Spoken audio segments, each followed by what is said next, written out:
was willing to give up his 5 loaves and 2 fish, and he made a difference to the people around him. It was given to God, and it multiplied, and you know the story. When we take care of others, as I mentioned to you, we let God take care of us.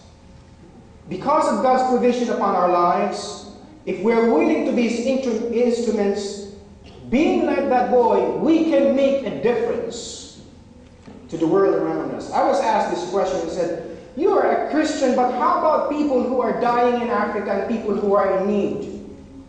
Truly, when we look at the world around us, there are so many needs around us that sometimes you don't even know where to start from.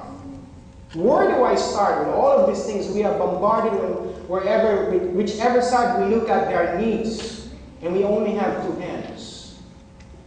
How can we change the world?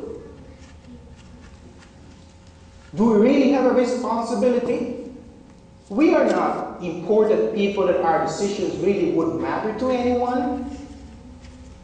But you know what? Let me say this to you.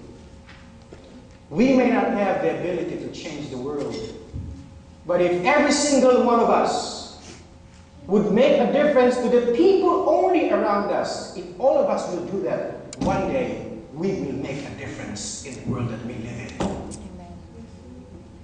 Only a few people around you. It may be only 2 people around you, 4 or 5 or 10. Jesus went to 12. We cannot solve the problem in Africa. We cannot solve the financial problem. We don't have the capability. But you know what? In this crisis, we don't just have to survive. We can thrive even in the midst of crisis.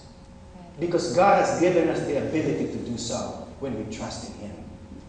Making a difference, if 5 loaves and 2 fish coming from a willing heart can make a difference to 5,000 people. If 5,000 people would all give their 5 loaves and 2 fish, can you imagine how many people will be changed?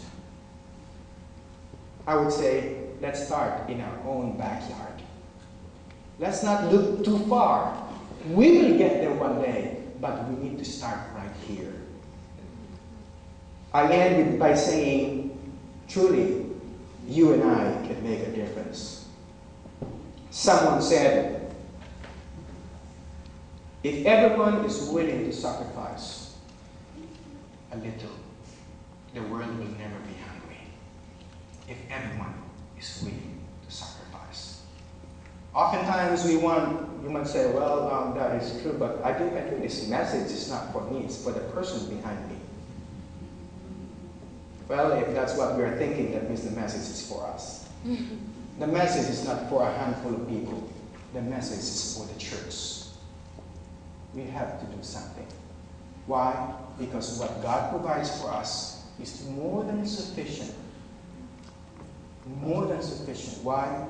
Because we have a great and mighty God. He said, love God, but at the same time love your neighbor.